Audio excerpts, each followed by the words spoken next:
आइए जानते हैं आज के प्रमुख अंतर्राष्ट्रीय खबरों को। पहले एक नजर आज की हेडलाइंस पर। जम्मू कश्मीर में आर्टिकल 370 की बहाली को लेकर सुनवाई पूरी, एससी ने सुरक्षित रखा फैसला।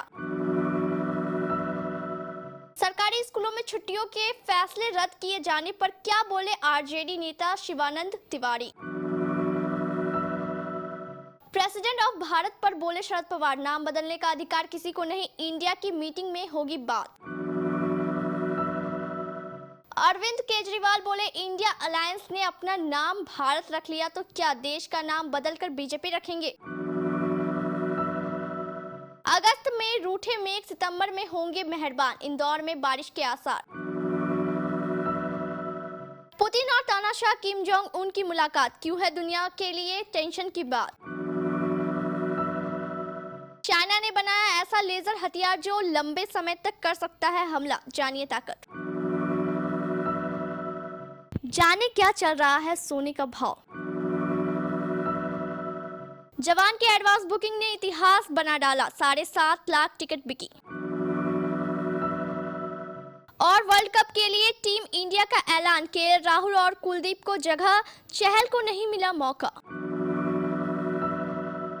आर्टिकल 370 को लेकर सुप्रीम कोर्ट में चल रही सुनवाई पूरी हो गई है। सुप्रीम कोर्ट ने अपना फैसला सुरक्षित कर लिया है। बता दें कि सुप्रीम कोर्ट में जम्मू कश्मीर से आर्टिकल 370 हटाने के फैसले को चुनौती देने वाली याचिकाओं पर ये सुनवाई 16 दिन तक चली। याचिकाकर्ताओं की मांग है कि जम्मू कश्मीर में आर्टिकल 370 फिर से बहाल किया जाए और उसका पूर्ण राज्य का दर्जा भी लौटाया जाए। चीफ जस्टिस की अनुवाई में 5 जजों की संविधान पीठ ने आर्टिकल 370 से जुड़ी अर्जियों को सुना। इसमें मुख्य न्यायाधीश डीवाई चंद्रचूड़, न्यायमूर्ति एसके कौल, न्यायमूर्ति संजीव खन्ना, न्यायमूर्ति बीआर गवई और न्यायमूर्ति सूर्यकांत शामिल रहे।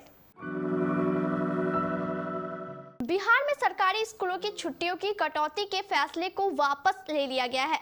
छुट्टी की कटौती को लेकर मचे बवाल के बीच वापस लिए गए आदेश पर आरजेडी नेता शिवानंद तिवारी ने आज मंगलवार 5 सितंबर को इस पर कहा कि यह तो सरकार का फैसला है, सरकार को लगा होगा कि पुनर्विचार करने की जरूरत है तो उन्होंने किया है। इस दौरान शिवानंद तिवारी ने छुट्टियों को लेकर विरोध करने वालों पर सवाल भी उठाए। शिवानंद तिवारी ने कहा कि उन छुट्टियों में विश्वकर्मा पूजा भी है। विश्वकर्मा पूजा हमारे धर्म में महान इंजीनियर माने जाते हैं, लेकिन उसके लिए स्कूल की पढ़ाई एक दिन बंद करने का क्या तर्क है। अब जन्माष्टमी में बच्चे तो उपवास करते नहीं, 1-2 दिन शिक्षक करते होंगे तो उन्हें छुट्टी दे। बच्चों की पढ़ाई के दिन कटौती का समर्थन वही आदमी करता है जिसे बच्चों की पढ़ाई से कोई मतलब नहीं हो।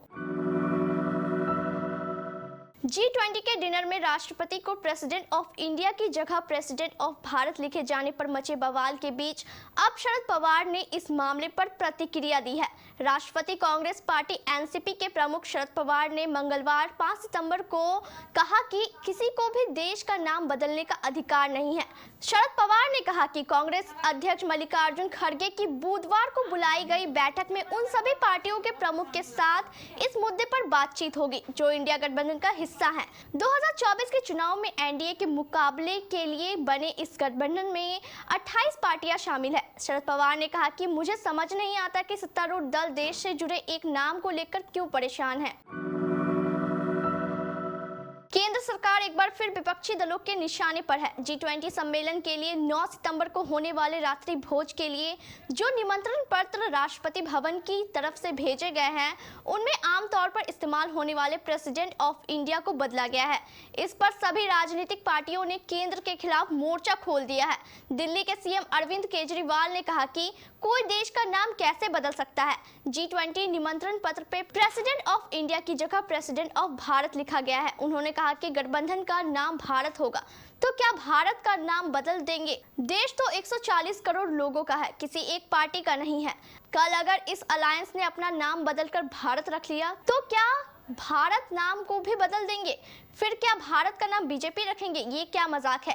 देश है भाई, देश इतने हजारों साल पुराना देश है, इतनी पुरानी संस्कृति है। बीजेपी को ये लग रहा है कि ये नाम रखने से इनके 4 वोट कम हो जाएंगे, इसलिए भारत का नाम बदल दो। ये तो देश के साथ गद्दारी है। इस बार बारिश का कोटा पूरा नहीं हो पाया है। इंदौर में अब तक सिर्फ 24.5 इंच बारिश हुई है। तालाब भी पूरे नहीं भर पाए। अगस्त में सबसे कम बारिश का रिकॉर्ड बना। इस साल अगस्त में सिर्फ 3 इंच बारिश हुई है। सितंबर में बारिश होने की भविष्यवाणी मौसम विभाग कर रहा है। सोमवार को भी बादलों की लुकाछिपी होती रही। दरअसल बंगाल की खाड़ी के उत्तर पश्चिम हिस्से में चक्रवाती हवा का घेरा बना हुआ है, जो 2-3 दिन में निम्न दबाव के क्षेत्र में बदलेगा। इससे इंदौर और आसपास के हिस्सों में अच्छी बारिश हो सकती है। इसके अलावा 12 सितंबर के बाद बारिश के आसार हैं। रूस और उत्तर कोरिया अमेरिका के 2 बड़े दुश्मन, दोनों में नजदीकियां बढ़ रही है। साल 2019 के बाद एक बार फिर रूस के राष्ट्रपति व्लादिमीर पुतिन और उत्तर कोरिया के नेता किम जोंग उन मुलाकात के लिए किम जोंग उन रूस जाएंगे। अमेरिका के एक अधिकारी ने न्यूज एजेंसी को बताया कि रूसी राष्ट्रपति पुतिन से मिलने के लिए किम जोंग उन रूस जाएंगे। उन्होंने दावा किया है कि दोनों की ये मुलाकात महीने भर के भीतर होगी। हालांकि पुतिन और किम जोंग उन की मुलाकात कब और कहां होगी, इसकी जानकारी अब तक सामने नहीं आई है, लेकिन ऐसी संभावना है कि दोनों की ये मुलाकात रूस के व्लादिवोस्तोक शहर में हो सकती है। चीन की सेना ने एक ऐसा लेजर हथियार बनाया है जो लंबे समय तक हमला कर सकता है। आमतौर पर लेजर हथियार ज्यादा समय तक हमला नहीं कर सकते क्योंकि वो गर्म हो जाता है, लेकिन चीन ने अपने लेजर हथियार को ठंडा रखने की तकनीक खोज ली है। मतलब हथियार के लिए नया कूलिंग सिस्टम। ये तकनीक हुनान प्रांत के चांगशा में स्थित national university of defence technology के वैज्ञानिकों ने डेवलप किया है। इस कूलिंग सिस्टम की मदद से चीन किसी भी टारगेट पर हाई एनर्जी लेजर से हमला कर सकता है। अब चीन की सेना जब तक चाहे तब तक लेजर से हमला कर सकता है क्योंकि अब उसके गर्म होने की संभावना खत्म हो गई है। वायदा बाजार में आज सोने चांदी की कीमतों के मूवमेंट में मिलाजुला रुख देखने को मिला। अक्टूबर 2023 में डिलीवरी वाले गोल्ड में 34 रुपए यानी 0.06% की बढ़त के साथ 59,427 रुपए प्रति 10 ग्राम के स्तर पर ट्रेडिंग हो रही थी। वायदा बाजार में आज सोने चांदी की कीमतों के मूवमेंट में मिलाजुला रुख देखने को मिला। अक्टूबर 2023 में डिलीवरी वाले गोल्ड में 34 रुपए यानी 0.06% की बढ़त के साथ 59,427 रुपए प्रति 10 ग्राम के स्तर पर ट्रेडिंग हो रही थी। इससे पिछले सत्र में अक्टूबर कॉन्ट्रैक्ट्स वाले सोने का रेट 59,390 रुपए प्रति 10 ग्राम रहा था। इसी तरह दिसंबर 2023 में डिलीवरी वाले गोल्ड में 28 रुपए यानी 0.05% की तेजी के साथ 59,815 रुपए प्रति 10 ग्राम के स्तर पर ट्रेडिंग हो रही थी। इससे पहले सोमवार को दिसंबर कॉन्ट्रैक्ट्स वाले सोने का रेट 59,778 रुपए प्रति 10 ग्राम पर था।